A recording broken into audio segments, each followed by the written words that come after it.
कह रहा है कि मनुष्य के वायु चालन की प्रक्रिया। सर, एक चीज हम सभी जानते हैं कि सभी जीवधारी नित्य अनवरत वायु को अंदर ग्रहण करते हैं और फिर बाहर निःसृत करते हैं, माने छोड़ते हैं।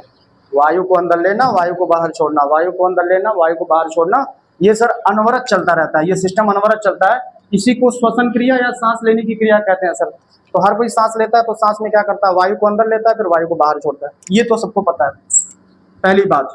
और दूसरी बात ये है सर कि हम लोग देखे थे कि जो मानव मुख है ये 5 आंतरिक भागों में डिवाइडेड है सर।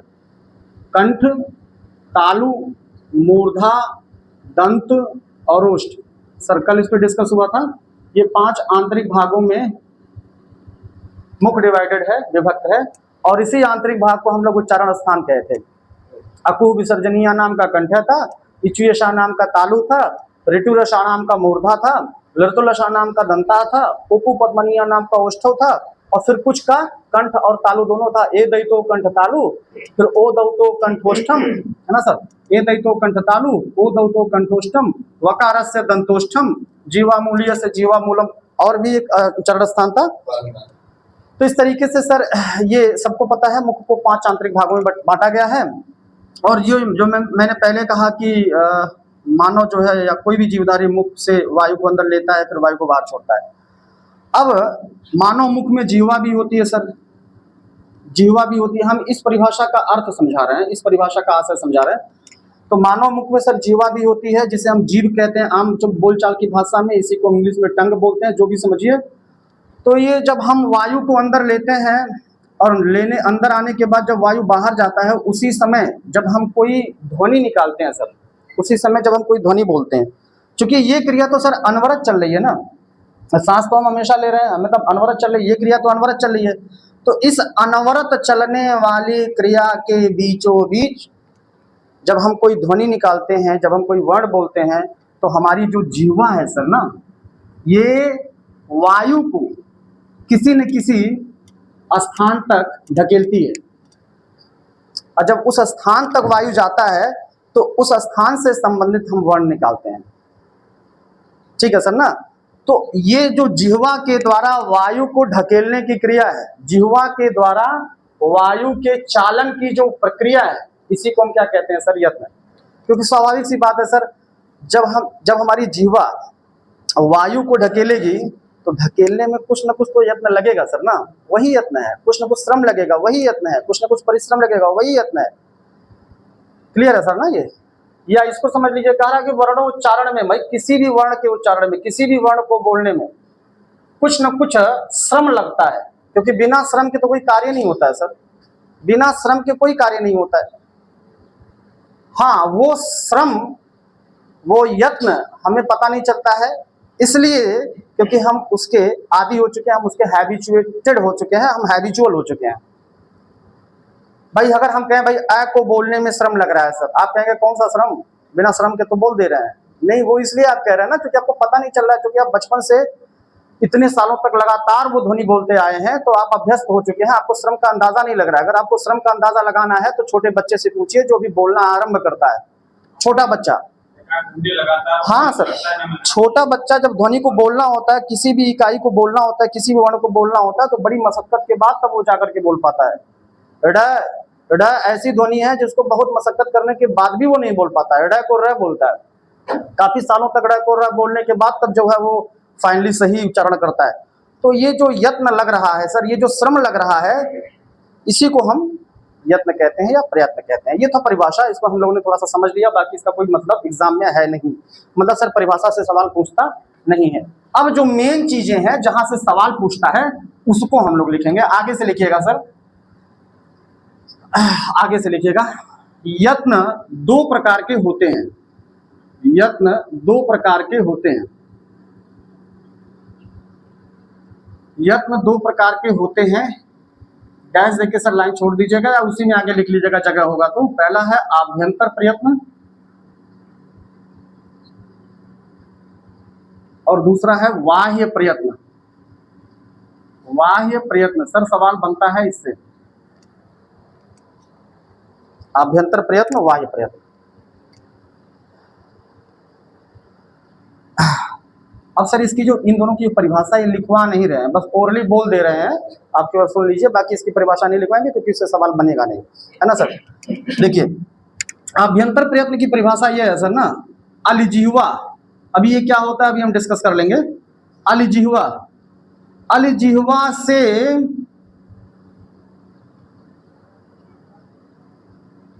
कंठ तक, अलिजिह्वा से कंठ तक वायु को ढकेलने में जो श्रम लगता है उसी को बाह्य प्रयत्न कहते हैं। ये सर बाह्य प्रयत्न है, अभी अभी समझा रहे हैं, ये बाह्य प्रयत्न है। और कंठ से ओष्ठ तक में जो श्रम लगता है उसको हम आभ्यंतर प्रयत्न कहते हैं। अब समझ लीजिए सर थोड़ा सा, 1 मिनट में, ज्यादा इसमें हम लोग डीप में नहीं जाएंगे। देखिए सर अलिजिह्वा, पहली बात जान लीजिए क्या होता है। अभी हमने बोला था ना कंठ होता है, फिर कंठ के आगे तालु है, तालु के आगे मूर्धा है, मूर्धा के आगे दंत है, और सबसे बाहर हमारा ओष्ठ है। ठीक है सर। अब ये जहां पे कंठ होता है ना सर, यहीं पे अलिजिह्वा पाई जाती है।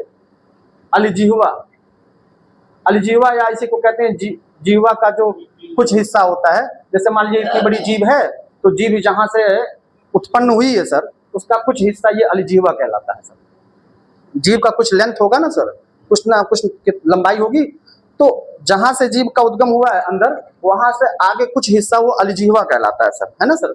तो वहां से अलिजिह्वा से कंठ के बीच में जो प्रयत्न लगता है उसको हम बाह्य प्रयत्न कहते हैं। और फिर कंठ से आगे, कंठ से या तालु में या मूर्धा में या दंत में या ओष्ठ में, यहाँ तक जब वायु जाती है और वायु जाने में जो श्रम लगता है उसको हम क्या कहते हैं सर, आभ्यंतर प्रयत्न। हालांकि ये परिभाषा आपसे पूछेगा नहीं, इसलिए हम इसको लिखवाएंगे भी नहीं, ताकि आपका पोता ना बने। नोट्स बिल्कुल सॉलिड होना चाहिए सर, जिससे सवाल पूछे। अब नीचे लिखिएगा सर, यहां से सवाल बनता है, नीचे लिखिएगा आभ्यंतर प्रयत्न। आभ्यंतर प्रयत्न 5 प्रकार के होते हैं, 5 प्रकार के होते हैं। डैश देके सर लाइन छोड़ दीजिएगा और पांचों का नाम लिख लीजिएगा। पहला है स्पृष्ट, दूसरा है ईषद स्पृष्ट, तीसरा है ईषद विपरीत,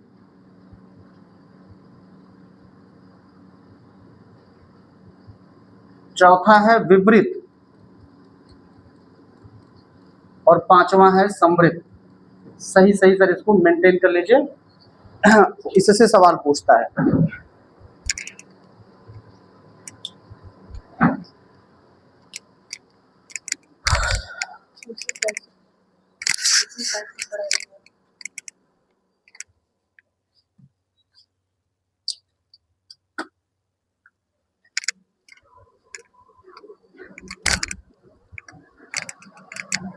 लिख लिए सर। तो परिभाषा से सवाल नहीं पूछता, इसलिए परिभाषा हम लोग नहीं लिखे। एक सवाल आपका यहां से बनता है सर, ये सवाल आपसे पूछ सकता है कि आभ्यंतर प्रयत्न कितने होते हैं। तो 3, 4, 5, 2 ऐसे ऑप्शन रहेगा सर, हम 5 वाले ऑप्शन को टिक कर लेंगे।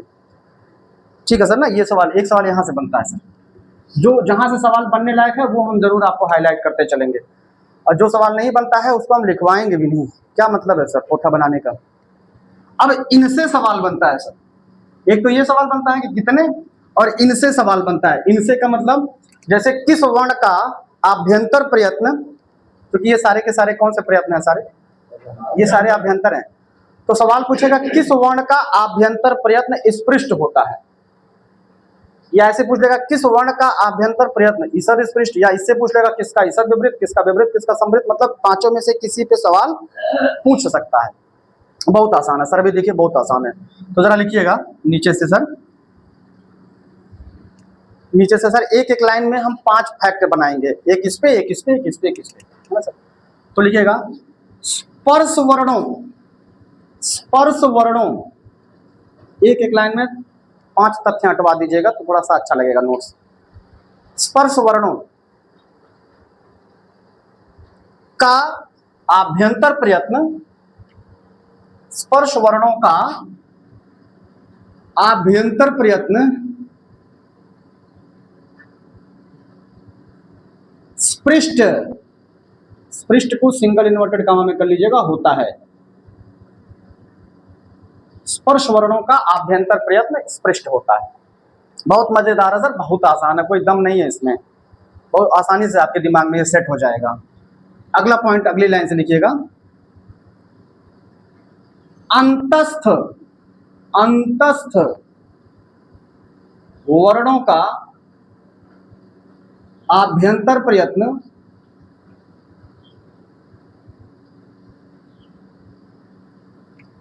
अंतस्थ वर्णों का आभ्यंतर प्रयत्न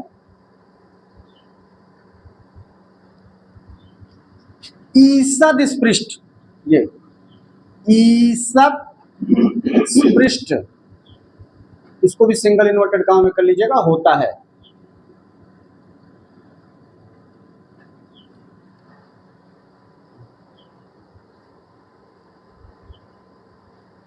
अगला लाइन, अगली लाइन से अगला पॉइंट,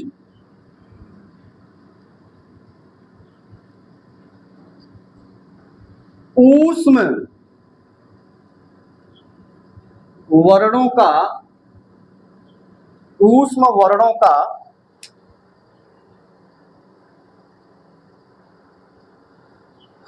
आभ्यंतर प्रयत्न, ऊष्म वर्णों का आभ्यंतर प्रयत्न। अगला नंबर सर इसका है, तो लिखिए ईषद विवृत, ईषद विवृत, ईषद विवृत, इसको भी सिंगल इन्वर्टेड कामा में कर लीजिएगा, होता है। ईषद विवृत होता है।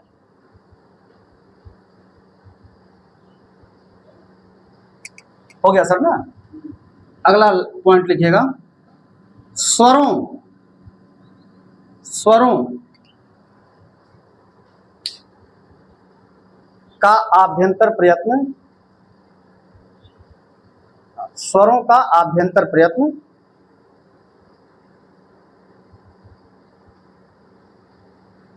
विवृत, अगला नंबर विवृत का है। विवृत, विवृत को भी सिंगल इन्वर्टेड कामा में कर लीजिएगा सर, होता है, होता है। ठीक है, लास्ट पॉइंट है सर अ, छोटा अ को, हर्स्व अ को आप सिंगल इन्वर्टेड कामा में कर लीजिएगा, हर्स्व अ, हाँ, का आभ्यंतर प्रयत्न, अभी पूरा मत लिखिएगा सर, नहीं तो काटना पड़ जाएगा, थोड़ा सा इसमें चेंज है। हर्स्व अ का आभ्यंतर प्रयत्न प्रयोग की दृष्टि से, प्रयोग की दृष्टि से, प्रयोग की दृष्टि से समृद्ध होता है। समृद्ध को भी सिंगल इन्वर्टेड कामा में कर लीजिएगा।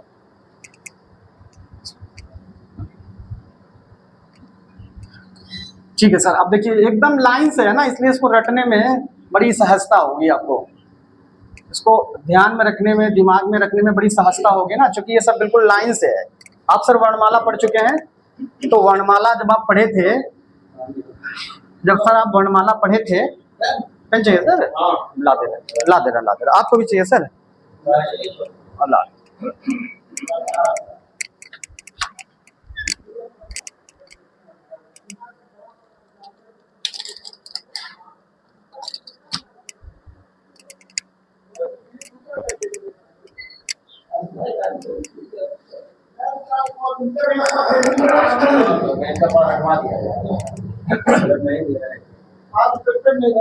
चलिए सर, अब देखिए ये जो है, जब हम लोग वर्णमाला पढ़े थे सर, तो क्या पढ़े थे सर? कादयो मावसाना स्पर्शा, एक बार आपका रिवीजन भी हो जा रहा है इसी बहाने। कादयो मावसाना स्पर्शा, ये सब लिखिएगा नहीं, सब आप लिख चुके हैं, बस आपका रिवीजन भी हो रहा है और इससे हम कनेक्ट भी कर देंगे। तो कादियो मावसाना का मतलब क्या हुआ था सर? क से लेकर म तक, इन्हीं को हम क्या कहते हैं? स्पर्श वर्ण कहते हैं। फिर दूसरा आपने पॉइंट लिखा था अंतस्था, यड़ा अंतस्था, यानी कि जो यण होते हैं, जो यण वर्ण होते हैं, इसी को हम क्या कहते हैं सर? अंतस्थ कहते हैं। और यण का मतलब क्या था सर? हाँ, य व र ल सर, क्रम सही से रखिएगा, है ना सर, नहीं तो फिर वो य व र ल, है ना सर, इन्हीं को हम अंतस्थ कहे थे। और उसके बाद क्या पढ़े थे सर? सलाह ऊष्मा, है ना सर, शल को हम लोग क्या बोले थे सर? ऊष्म बोले थे, है ना सर, ऊष्म वर्ण। तो शल में क्या क्या आया था सर? श स और ह, है ना सर। और फिर इसके इन सब के पहले हम लोगों ने क्या पढ़ा था सर? अच को क्या कहते हैं हम लोग सर? स्वर, है ना सर। तो अच में क्या क्या आया था सर? अ से लेकर के कहां तक? अ, ई, उ, ऋ, लृ, ए, ओ, ऐ, औ। तो अ से लेकर के औ तक 9 जो वर्ण थे सर ना, तो इन्हीं से संबद्ध ये है, इन्हीं से संबंधित ये है। अब देखिए ये बिल्कुल क्रम से है ना सर, तो यहाँ भी बिल्कुल क्रम से है, ये क्रम से है, तो ये भी सर बिल्कुल क्रम से है।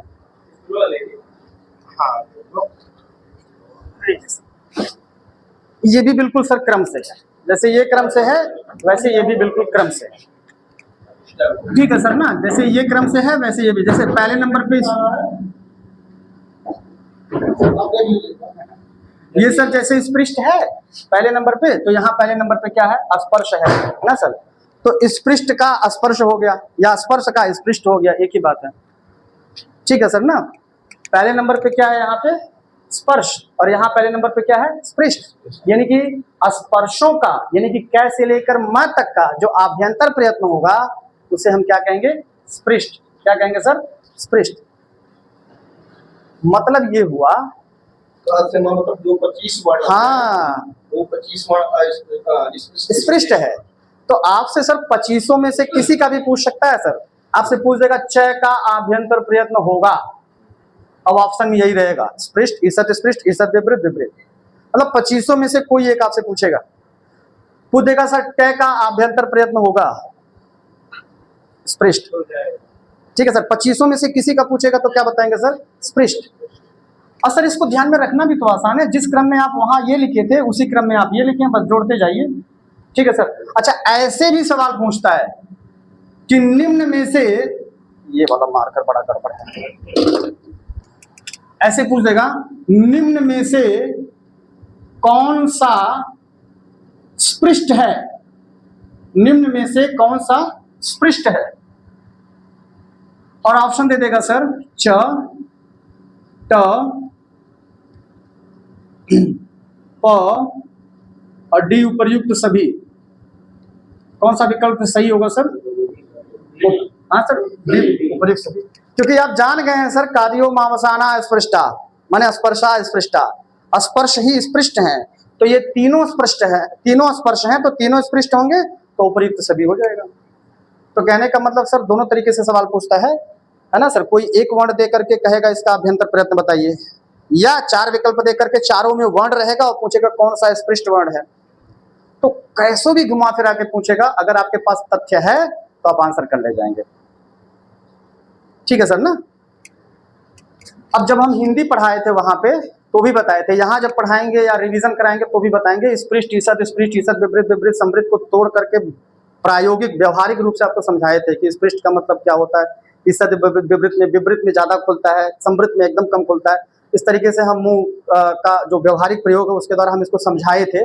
लेकिन यहाँ पे चूंकि समय का अभाव है, इस नाते हम लोग यहाँ पे डिस्कस करेंगे नहीं, यहाँ पे जो मेन पॉइंट है उसे लेकर के आगे बढ़ेंगे सर। ठीक है, यहाँ तक कोई दिक्कत तो नहीं ना है? ठीक है सर, अब आगे बढ़ते हैं, इसको हम मिटाते हैं। ये वाला हो गया, ये वाला हो गया, ये वाला। अब देखिए सर, दूसरे नंबर पे क्या है, यहाँ हम लोग जो वर्णमाला पढ़े थे सर, दूसरे नंबर पे हम लोग यण पढ़े थे सर, अंतस्थ पढ़े थे, है ना। तो अंतस्थ में यवर अला आता है, और यहाँ दूसरे नंबर पे क्या पढ़े? ईसद स्पृष्ट। तो दो दो से कनेक्ट कर दीजिए, सेम वही क्रम हम ये लिखवाए थे, पहले अंतस्थ स्पर्श लिखवाए थे, फिर अंतस्थ लिखवाए थे, फिर ऊष्म लिखवाए थे, और यहाँ पहले स्पृष्ट है, फिर ईसद स्पृष्ट है, फिर ईसद विपरीत है। तो वहां के एक, यहाँ के एक से कनेक्ट कर दीजिए, वहां का दो, यहाँ के दो से कनेक्ट कर दीजिए, वहां के तीन के, यहाँ के तीन के से कनेक्ट कर दीजिए, तो आपको ज्यादा कठिनता नहीं महसूस होगी। तो यावर अल का जो आभ्यंतर प्रयत्न होगा उसे क्या कहेंगे सर? ईसद स्पृष्ट। तो पूछेगा कि अंतस्थ वर्णों का आभ्यंतर प्रयत्न क्या होता है? ईसद स्पृष्ट। या निम्न में से कौन सा ईसद स्पृष्ट है? तो यवर अल में से ऑप्शन रहेगा, एक टू रहेगा तो वो सही, 3 टू रहेगा तो उपयुक्त सभी। ठीक है सर ना। हाँ, मतलब सवाल इसी तरीके से पूछता है सर। और फिर वहां 3 नंबर पे हम ऊष्म लिखवाए थे, यानी कि शल, यानी कि श, और यहाँ 3 नंबर पे हम ईसद विपरीत लिखवाए हैं, माने शलों का, माने ऊष्मों का माने शह का जो आभ्यंतर प्रयत्न होगा उसे ईसद विपरीत कहेंगे। तो आपसे सवाल पूछेगा ऊष्म वर्णों का आभ्यंतर प्रयत्न बताइए, ईसद विपरीत, या शह चारों में से कोई एक दे देगा, है ना सर। पूछ देगा इसका आभ्यंतर प्रयत्न क्या होगा, तो विपरीत होगा, है ना सर। पूछ देगा इसका आभ्यंतर प्रयत्न क्या होगा, मतलब विपरीत नहीं ईसद विपरीत। तो इसका आभ्यंतर प्रयत्न क्या होगा, ईसद विपरीत, है ना सर। या निम्न में से कौन सा ईसद विपरीत है, तो इस तरीके से कैसे भी घुमा फिरा के आपसे पूछ सकता है। ठीक है सर ना, यहां तक हो गया, यानी कि आपके व्यंजन समाप्त हो गए। आपके 33 व्यंजन होते हैं सर, और 33 व्यंजन इन्हीं 3 में समाहित हैं। 25 इसमें आएगा, 4 अंतस्थ इसमें आएगा, और 4 उसमें इसमें आएगा, तो हो गया 33 कंप्लीट। अब बचा सर स्वर, तो स्वर को डाल दीजिए इसमें, हाँ विपरीत में। तो सवाल पूछेगा स्वरों का आभ्यंतर प्रयत्न क्या होता है, तो समृत, विपरीत, ईसद विपरीत, ईसद समृत ऐसे रहेगा, तो सर हम विपरीत कर लेंगे। या कोई एक वर्ण दे देगा, पूछ देगा अ का आभ्यंतर प्रयत्न बताइए, विपरीत। या पूछ देगा री का आभ्यंतर प्रयत्न बताइए, विपरीत। या पूछ देगा ओ का आभ्यंतर प्रयत्न बताइए, विपरीत। 9 स्वर होते हैं सर, 9 में से किसी का आभ्यंतर प्रयत्न पूछेगा तो क्या बताएंगे सर, विपरीत। ठीक है सर ना, बिल्कुल बिल्कुल सर, वही बताने जा रहे थे। जैसे हमने कहा 9 का विपरीत है, तो 9 में अ भी तो आएगा, इसका मतलब अ का भी आभ्यंतर प्रयत्न क्या होगा सर, विपरीत होगा ना सर। तो फिर यहाँ समृद्ध में हम अ को स्पेशल लिखवाए हैं, कंफ्यूज नहीं होगा सर। इसमें भी अ है और इसमें भी अ है, ये सामान्य है और ये विशेष कंडीशनल है। जब आपसे पूछा जाए कि भैया प्रयोग की दृष्टि से अ का आभ्यंतर प्रयत्न बताइए, इसलिए मैंने नोट्स में लिखवाया है प्रयोग की दृष्टि से। हालांकि ये पूछता नहीं है इतना डीप, प्रयोग की दृष्टि से वाला कंडीशन आपको नहीं देगा, आपसे सिंपल पूछेगा कि अ का आभ्यंतर प्रयत्न बताइए, बस आप विपरीत मार दीजिएगा। यानी कि कुल मिला जुला करके आप इन चारों को विशेष ध्यान रखिएगा, 5वां छोड़ भी देंगे तो भी चलेगा। ठीक है सर ना, तो कंप्लीट हो गया ये आपके सिलेबस में है सर, तो इससे सवाल आपसे बन सकता है, पूछा जा सकता है। हाँ तो देगा सर ना, तो विपरीत फिर विकल्प में नहीं देगा। मान लीजिए अ का आभ्यंतर तब विपरीत नहीं देगा, है ना सर। अगर मान लीजिए समृद्ध विपरीत दोनों दे भी दिया तो आप विपरीत मारिएगा, क्योंकि क्वेश्चन में प्रयोग की दृष्टि ये कंडीशन नहीं दिया रहेगा। अगर दिया रहेगा तो आप समृद्ध मारिएगा। ठीक है सर ना, तो ये आपका पहला चैप्टर हो गया सर कंप्लीट, द एंड हो गया। आप इसका रिवीजन